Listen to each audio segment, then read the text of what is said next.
Everyone, welcome to my channel. So दोस्तों, आज की वीडियो बहुत ज़्यादा इम्पॉर्टेंट होने वाली है हमारे बीए प्रोग्राम 5th सेमेस्टर वाले स्टूडेंट्स के लिए। सो गाइस, आज की इस वीडियो के अंदर मैं आप लोगों के लिए लेकर आ गई हूँ आपके 5th सेमेस्टर हिस्ट्री सब्जेक्ट का एक और इम्पॉर्टेंट क्वेश्चन का आंसर। एंड दोस्तों, आज जो क्वेश्चन का आंसर मैं आप लोगों के लिए लेकर आई हूँ, ये बहुत ज़्यादा पॉसिबिलिटी है कि दोस्तों ये क्वेश्चन आपके एग्जाम में ज़रूर आएगा। सो दोस्तों, अभी राइट नाउ जो क्वेश्चंस मैं आपको करा रही हूँ, इनको आप लोग ज़रूर अच्छे से फॉलो कीजिए, क्योंकि ये क्वेश्चन आपके एग्ज़ाम में आने के बहुत ज़्यादा चांसेस हैं।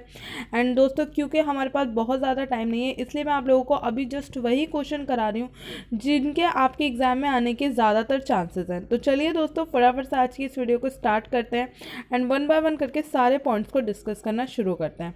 सो दोस्तों, आज की इस वीडियो के अंदर मैं आप लोगों के साथ डिस्कस करने वाली हूँ हमारे क्वेश्चन नंबर 4 के बारे में। दोस्तों, क्वेश्चन नंबर 4 के अंदर हमसे पूछा जा रहा है 1917 की बोल्शेविक क्रांति के क्या कारण थे। सो दोस्तों, 1917 की बोल्शेविक क्रांति के बारे में आपको बताना है कि इसके क्या क्या कारण थे। दोस्तों, 1917 की जो क्रांति है, इसे रूस की क्रांति या फिर रूसी क्रांति भी कहा जाता है। तो अगर आपके एग्जाम में क्वेश्चन थोड़ा सा घुमाकर आपसे पूछा जाए कि 1917 की रूसी क्रांति के बारे में बताइए, तो आप लोग समझ जाइएगा कि आपसे बोल्शेविक क्रांति के बारे में ही पूछा जा रहा है। तो चलिए दोस्तों, फटाफट से इस क्वेश्चन से रिलेटेड सारे पॉइंट्स को डिस्कस करना शुरू करते हैं। सो दोस्तों, हमारा जो सबसे पहला और इम्पॉर्टेंट पॉइंट है वो है हमारा परिचय। तो दोस्तों, परिचय आप लोगों को कुछ इस तरीके से लिखना है कि रूस में हुई 1917 की क्रांति को बोल्शेविक क्रांति कहा जाता है। बोल्शेविक नामक एक राजनीतिक समूह ने इस क्रांति की दशा एवं दिशा को निर्धारित किया और इस क्रांति में अपनी महत्वपूर्ण भूमिका निभाई थी।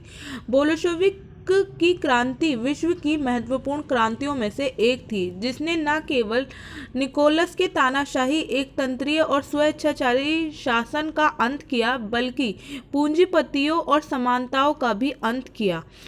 बोल्शेविक क्रांति ने किसानों, मजदूरों एवं निचले वर्ग के लोगों की सत्ता स्थापित करते हुए इनको समाज में महत्वपूर्ण स्थान प्राप्त कराया।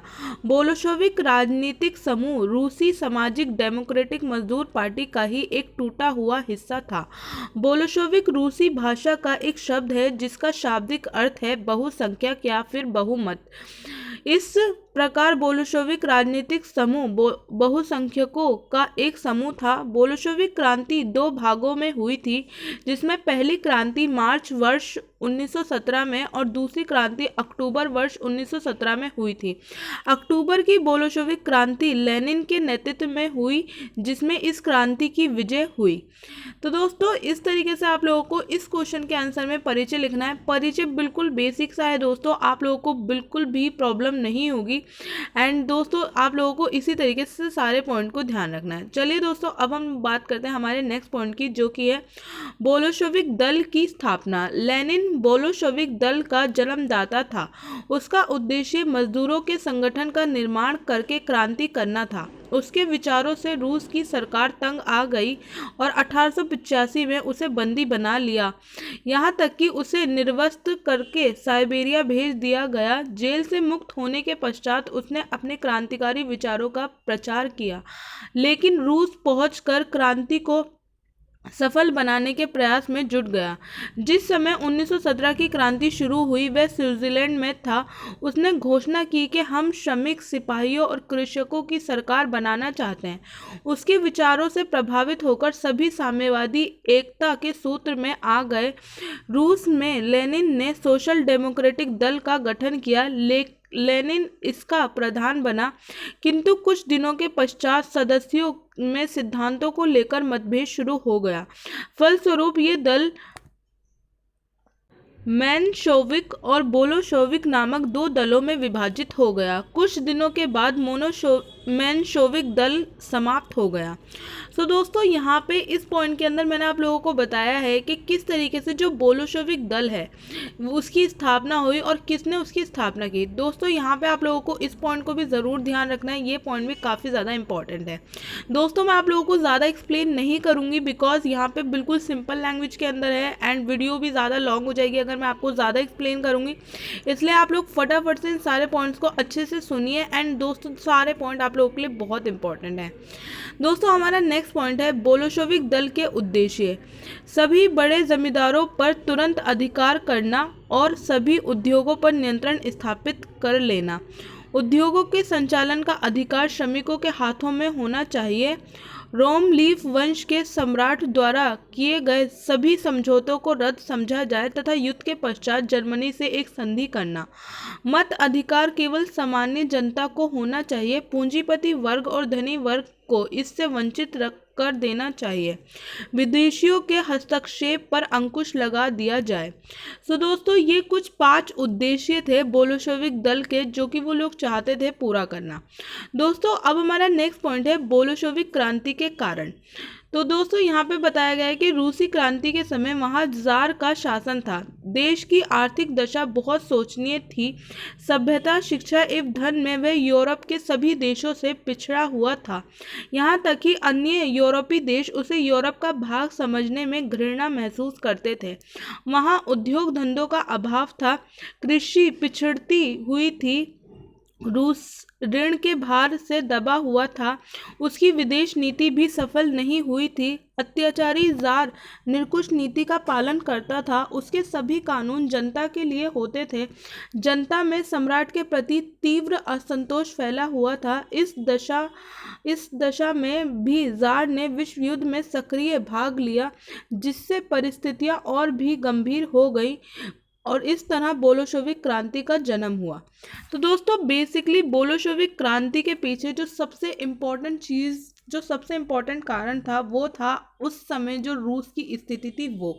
उस समय रूस में एक ऐसे राजवंश का शासन था जो कि बहुत ज़्यादा अत्याचारी और बहुत ज़्यादा तानाशाही था, और उसकी तानाशाही और उसके अत्याचार की वजह से ही जो आम जनता थी वो एक क्रांति करके इस शासन को बिल्कुल ख़त्म करना चाहती थी। सो दोस्तों चलिए फटाफट से हम 1 बाय 1 करके सारे कारण को देखना शुरू करते हैं। पहला कारण है हमारा समानताशाही शासन। क्रांति से पूर्व रूस की अधिकांश जनता कृषि पर निर्भर थी। किसानों का कोई स्वतंत्र अस्तित्व नहीं था। उस पर समानताशाही का पूर्ण नियंत्रण था। वहाँ दास प्रथा प्रचलित थी। 1861 ई तक कृषक पूर्ण रूप से जमींदारों के गुलाम थे। अच्छी भूमि पर कुलीनों का अधिकार था। कृषक श्रमिक बनकर जीवन बिता रहे थे।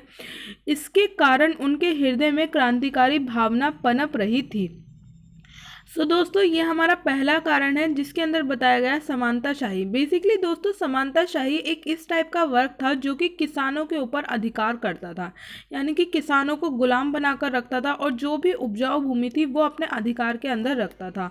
तो किसानों की इतनी बुरी हालत हो गई थी उस टाइम पे कि उनको लगा कि अब क्रांति के द्वारा ही इस वर्ग को ख़त्म किया जा सकता है। तो समानताशाही पहला कारण था बोल्शेविक क्रांति का। दूसरा पॉइंट है दोस्तों हमारा निरंकुश निकोलस का शासन। बोल्शेविक क्रांति का कारण निकोलस के निरंकुश और स्वेच्छाचारी शासन है। निकोलस के शासन के समय उसकी जनता को किसी भी प्रकार के अधिकार प्राप्त नहीं थे, क्योंकि निकोलस नहीं चाहता था कि उसकी जनता को किसी प्रकार के अधिकार मिले। निकोलस अपनी जनता पर अधिकार करके उन पर अत्याचार करता था। यही वजह थी कि रूस में बोल्शेविक क्रांति का उदय हुआ। तो दोस्तों ये हमारा दूसरा कारण है। अब बात करते हैं हमारे तीसरे कारण की, जो कि है राजा की निरंकुशता। 1905 की क्रांति के बाद रूस में संसद को स्थापित कर दिया गया, परंतु शासन की प्रमुख शक्ति अभी तक राजा ही था, इसलिए उसकी निरंकुशता अभी तक जारी थी। सेना भी राजा का समर्थन कर रही थी। चर्च, कुलीन वर्ग आदि पर राजा का प्रभाव था। ये सभी निर्धन जनता पर अनेक प्रकार के अत्याचार कर रहे थे। इसके कारण आंदोलन फैल गया। सो दोस्तों ये हमारा तीसरा पॉइंट है जो कि है निरंकुश शासन। दोस्तों मैंने अभी आप लोगों को बताया कि बोल्शेविक क्रांति का सबसे बड़ा कारण यही था कि वहाँ पे एक ऐसा राजवंश था जो बहुत ज़्यादा निरंकुश था, बहुत ज़्यादा अत्याचारी था, और इस राजवंश के राजा ने सबके ऊपर अधिकार रखा था, चाहे फिर वो चर्च हो, सेना हो, या फिर जो अमीर उद्योगपति लोग थे वो हों, उन सबके ऊपर राजा का प्रभाव था, और ये सब मिलकर आम जनता के ऊपर बहुत ज़्यादा अत्याचार करते थे। तो दोस्तों ये हो गया हमारा तीसरा पॉइंट। अब बात करते हैं हमारे नेक्स्ट पॉइंट की, जो कि है सामाजिक और आर्थिक स्थिति खराब होना। बोल्शेविक क्रांति का एक कारण रूस की सामाजिक और आर्थिक स्थिति का खराब होना था। रूस में उच्च वर्ग के लोगों को सारे अधिकार प्राप्त थे और निम्न वर्ग के लोगों को किसी भी प्रकार के अधिकार प्राप्त नहीं थे। निम्न वर्ग के लोगों की सामाजिक और आर्थिक स्थिति अत्यंत दयनीय थी और इस स्थिति ने ही बोल्शेविक क्रांति को जन्म दिया। तो दोस्तों ये हो गया हमारा नेक्स्ट पॉइंट। अब बात करते हैं अगले पॉइंट की, जो कि है जनता की जागरूकता। 1950 की क्रांति से रूस की जनता में अपने अधिकारों के प्रति जागरूकता पैदा हो गई। उन्होंने मत अधिकार, संसद और अपने प्रतिनिधियों के विषय में ज्ञान हो गया था। इस जागरूकता के कारण ही वह एक तंत्र शासन को स्थापित करने के लिए उत्सुक हुए। दोस्तों यहाँ पे आप लोग एक करेक्शन कर लीजिएगा, ये 1950 नहीं है, ये 1905 है। यहाँ पे मिस प्रिंट हो गया है ये, तो आप इसको ठीक कर लीजिएगा, ये 1905 है। तो यहाँ पे आप लोग इसको प्लीज़ ठीक कर लीजिएगा, 1905। तो ठीक है, 1905 की जो क्रांति हुई उसके बाद जो रूस की जनता थी उसे अपने अधिकारों के प्रति जागरूकता मिली और इन जागरूकता के कारण ही जो वहाँ की जनता थी, अब वो चाहती थी कि हम इस दमनकारी शासन से बाहर निकले और हमारे देश के अंदर एक अच्छी शासन व्यवस्था, एक अच्छा तंत्र स्थापित हो। तो दोस्तों ये हो गया हमारा नेक्स्ट पॉइंट। अब बात करते हैं हमारे अगले पॉइंट की, जो कि है प्रथम विश्व युद्ध। बोल्शेविक क्रांति का कारण प्रथम विश्व युद्ध भी था। रूस की साम्राज्यवादी नीति के दौरान क्रांतिकारी प्रथम विश्व युद्ध में शामिल हुए थे। प्रथम विश्व युद्ध होने के बाद लोगों में क्रांति की तेज लहर दौड़ गई, जो अंततः बोल्शेविक क्रांति का कारण बनी। इसके अलावा प्रथम विश्व युद्ध के बाद बहुत बड़ी संख्या में रूस के सैनिकों को वेतन नहीं दिया गया, जिससे सेना भड़क उठी और उन्होंने एक बड़ी बोल्शेविक क्रांति का रूप ले लिया। तो दोस्तों ये पॉइंट भी आप लोगों को ध्यान रखना है, प्रथम विश्व युद्ध भी एक कारण था बोल्शेविक क्रांति का। अब बात करते हैं दोस्तों हमारे अगले पॉइंट की, जो कि है जनता को उत्साहित करने का प्रयत्न। मित्र राष्ट्रों की वर्साई की संधि से जर्मनी का विश्व राजनीति में भारी अपमान हुआ था। उसके सभी उपनिवेश हाथ से निकल गए थे। देश की आर्थिक दशा दिन प्रतिदिन बिगड़ती जा रही थी। हिटलर यथाशीघ्र इस अपमान के गहरे दाग को मिटाना चाहता था। हिटलर के भाषणों का प्रभाव रूसी युवकों पर भी पड़ा। उन्होंने इसके नेतृत्व में अपने पूर्व सम्मान को प्राप्त करने का निश्चय किया। सो दोस्तों जनता के अंदर एक उत्साह आया बोल्शेविक क्रांति के टाइम पे, जब उन्होंने देखा कि जर्मनी के अंदर हिटलर अपने देश के लिए जो चीज़ें कर रहा है उसको देखकर जो रूस के युवक हैं उन्हें भी लगा कि उन्हें भी अपनी स्वतंत्रता के लिए, अपने पूर्व सम्मान को वापस पाने के लिए कुछ करना चाहिए। तो दोस्तों ये भी एक कारण रहा जिसकी वजह से बोल्शेविक क्रांति हुई।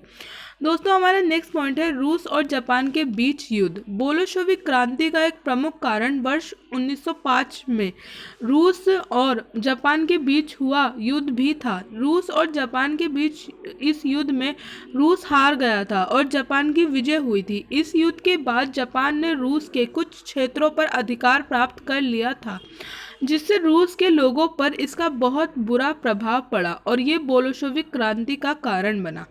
तो दोस्तों 1905 में रूस और जापान के बीच एक युद्ध हुआ जिसमें रूस हार गया और इस हार के बाद वहाँ के लोगों को ये एहसास हुआ कि जो भी शासक या फिर जो भी टाइप की गवर्नमेंट उनके देश के अंदर अभी राइट नाउ है, वो उनके देश को जिता नहीं रही है बल्कि उसको कमज़ोर कर रही है।